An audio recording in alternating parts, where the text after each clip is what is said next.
오늘 방송은 이제 중소기업에 대한 이제 지원 체계, 지난 시간에 창업, 개발, 사업화, 기타 관련된 부분 말씀을 드렸는데요. 한 단계 더 나아가서 오늘 방송을 진행하도록 하겠습니다. 오늘 다룰 내용은 그 두 번째 시간에 말씀드렸던 중소기업 지원 분야 중에 금융, 인력, 기술개발, 판로, 수출, 컨설팅 분야에 대해서 단계적으로 우리가 생각해 보았을 때 신규 창업자가 설립했을 때 그 창업 이후에 어떤 형태로 사업화에 대한 순서를 밟아가고 그에 따른 지원을 어떤 걸 활용해야 되는지를 오늘 다루도록 하겠습니다. 그림에서 보시면 창업자에 대해서 개인 사업자나 또는 법인 사업자를 어떤 사업 아이템에 대한 아이디어가 나와줘야 되고요. 자, 이 아이디어를 구체화시켜서 사업화 계획이 나와줘야 됩니다. 이 내용을 갖고 사업자를 내기 이전에 지원받으시는 게 지난번에 다뤘던 예비 창업 패키지라고 보시면 되고요.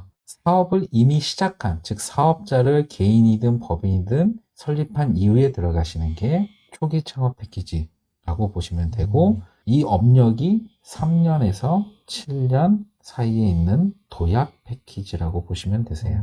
창업자가 처음에 예비 창업, 초기 창업, 창업 도약 패키지를 통해서 회사를 운영할 수 있는 운전 자금 또는 고용 또는 특허 또는 어떤 시험, 즉 사업 계획에 따라서 아이디어를 구체화시키기 위한 부대 비용들을 예비 창업, 초기 창업 등을 통해서 활용하신다고 보시면 되세요. 그리고 여기에서 일단 요거는 100% 보조금 형태로 되어 있기 때문에 사실상 사업주의 부담이 덜하다고 보시면 되세요. 그러다 보니 2020년 이 사업이 2회차 들어갔을 경우에 급격하게 경쟁률이 많이 올라갔다고 보시면 되세요. 그럴 수밖에 없겠네요. 예, 그래서 팁을 드리면 평가자 입장에서는 구체적인 사업 아이템이 창업주, 즉 대표이사의 경력 또는 그 이전의 실적 등과 함께 연동됐을 경우에 가장 적절한 배점을 주는데요. 예를 들어서 제조업하시던 분이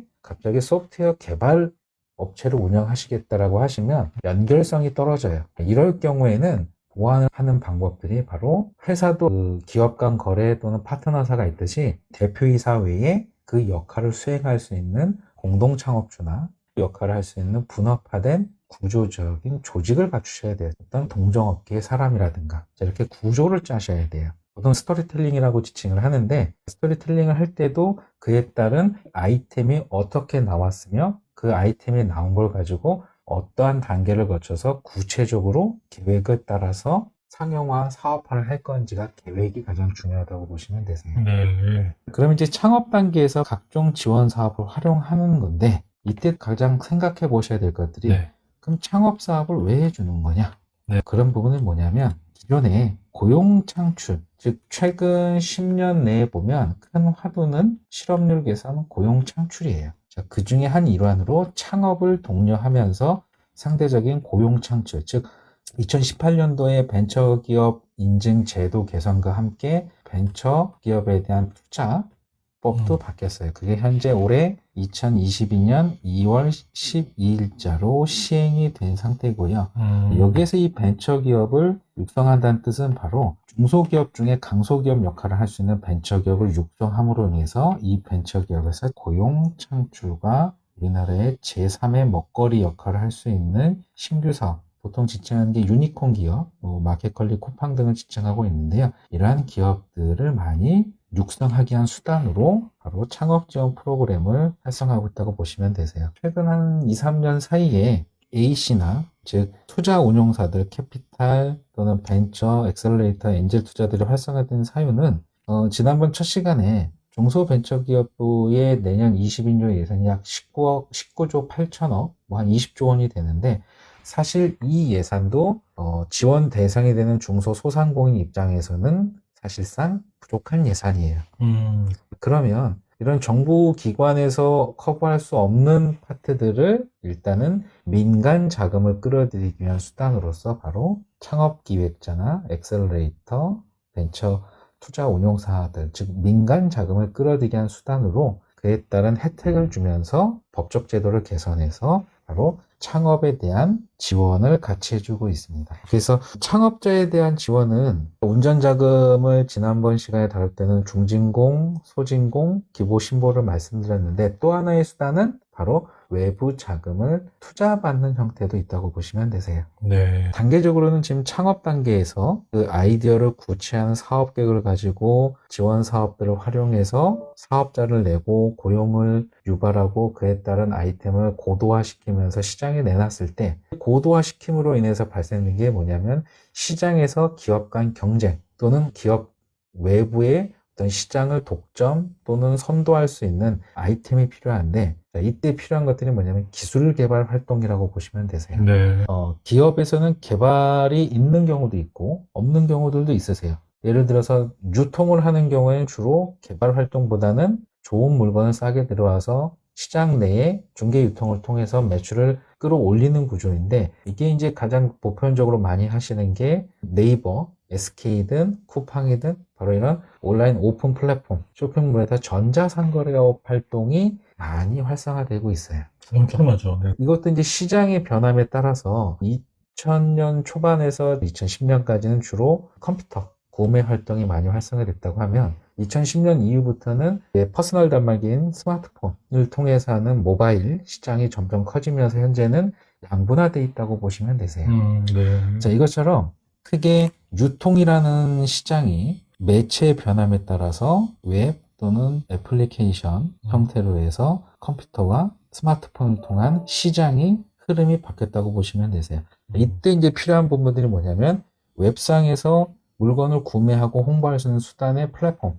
자, 그러기 위해서 기술 개발이 이루어져야 되고요. 또는 스마트폰으로 넘어가면서 앱을 만들 수 있는 개발 활동.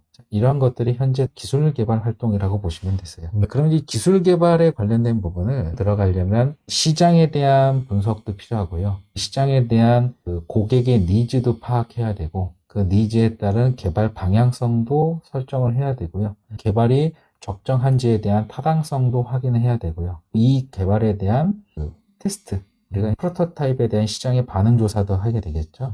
이런 일련의 과정을 거쳐서 최종 제품을 시장 내에 뿌렸을 때 그에 따른 매출이 발생되는지 여부. 자, 이런 것들을 종합적으로 했을 때 사실상 중소기업에서는 그러한 인력을 확보하기도 쉽지 않고요. 그리고 활동에 대한 자금적인 여유도 부족하다 보니 정부 지원 사업 중에 그러한 부분들을 지원해주기 위한 바로 정부 부처별 기술개발 지원 사업들이 있다고 보시면 되세요. 지난번 시간에 다루었던 가장 대표적인 창업성장 기술개발 과제라든가 첫걸음 이런 사업들이 그런 형태의 지원 사업들이라고 보시면 되세요. 이 첫걸음 이런 거예요? 예. 지금 현재 지난주에 2022년도 기술개발 통합공고는 현재 나와 있는 상태고요. 보통 통합공고가 먼저 나오고 세부 설명회를 통해서 연초라고 하면 1월 또는 2월 사이에 세부 공고가 나온다고 보면 되세요. 보통 이제 이 사업을 들어가기 이전에는 그 이전에 준비를 해서 하셔야 된다고 보시면 되세요. 창업한 이후에 기술 개발을 통해서 시장에 내놓을 수 있는 어느 정도 기본적인 베이직은 어느 정도 구축이 되어 있다고 판단하면 된다면 이제는 사업화를 하셔야 돼요. 이제 돈을 벌어야죠. 사업화를 한다는 건 즉 우리가 수익을 발생, 즉 매출을 올리기 위한 수단들인데 이런 경우에 활용을 하셔야 되는 부분들이 인력, 금융, 판로, 수출 등에 관련된 지원들이에요. 그리고 제가 주로 많이 진행하고 있는 인증 분야가 사실상 이 사업화 단계에 나온다고 보시면 되세요. 인증이라는 건 사업화 단계에서 필요하다. 그래서 사업화 쪽에는 이제 개발이 끝난 이후에 양산을 하기 위한 장비 또는 자금, 원자재 또는 공장 이런 다양한 것들이 필요한데요. 그때 필요한 것들을 확보하기 위한 수단으로서 그 다음 단계에 있는 금융, 인력, 판로에 대한 지원 사업들이라고 보시면 되세요. 계속 반복되는 내용 중에 시설 운전 자금들은 대부분 중진공, 소진공, 기보, 신보 등이 있다고 보시면 되고요. 인력 지원은 인건비 지원 프로그램. 올해 같은 경우에 중개발했던 사업 중에는 미래 육성형 고용 지원 사업이 있었고요. 그리고 청년 추가 고용 지원 사업들 이런 것들이 중기부에서 하고 있는 고용 촉진 지원 사업이라고 보시면 되세요. 그리고 이제 판로 같은 경우는 우리나라는 내수 시장이 어쨌든 작다 보니 해외 수출 지원을 많이 독려하고 있어요. 그래서 금융이나 기술 개발을 할 때 키워드 중에 하나는 국산화 외에 바로 수출 지향형 업체를 많이 지원해 주는다고 보시면 되세요. 이거는 고용 창출을 유발한 업체를 많이 지원해 주는 것처럼 바로 국산화나 수출 지향형 업체도 많이 지원해 준다고 보시면 되세요. 일단 사업화는 우리가 돈을 벌기 위한 수단들이 파생되고요. 여기에서 각각의 인증들이 나오게 되는데, 이제 다음 시간에 주로 국내 지원 혜택들을 활용할 수 있는 인증 또는 해외 시장에 우리가 제품을 판매하거나 수출할 수 있는 규제에 관련된 인증 또는 지원 사업들을 많이 활용할 수 있는 어떤 가산점 역할을 할 수 있는 인증, 이런 것들을 이제 나중에 다루게 될 거고요. 그리고 금융인력 판로는 따로 챕터로 단계별 해놓은 이유는 창업 업체들을 통상 지원해 줄 때 앞전에 창업 분류할 때 예비 창업, 초기 창업, 도약 기업들을 해놓은 이유는 주로 예비 창업 때 창업을 한 3년 이내 기업 그리고 3년에서 7년, 그때 중소기업들이 가장 많이 어려움을 겪고 있는 분야별 지원이 무엇인가? 그 부분들이 바로 금융, 인력, 판로. 즉, 이 뜻은 뭐냐면 회사가 수익을 낼 수 있는 판로가 필요할 거고요. 그 역할을 할 수 있는 사람이 필요하고요. 다시 그 사람들을 고용해서 인건비를 지급하고 원자재를 구매할 수 있는 금융. 가장 기본적인 금융과 인력, 판로가 사실상 중소기업이 가장 취약하고 많은 지원을 요구하는 분야라고 보시면 되세요. 이 외에도 사업화 쪽이라든가 기술개발 다양한 형태도 있긴 하겠지만 사실상 제일 중요한 부분들이 바로 금융, 인력, 판로 이 부분이 중소기업의 가장 초기 성장 단계에 어떤 성장할 수 있는 또는 살아남을 수 있는 가장 기본적인 지원 분야라고 보시면 되세요. 다음 시간에는 각 인증에 대한 내용들을 세부적으로 들어가실 것 같아요. 오늘 방송 감사합니다.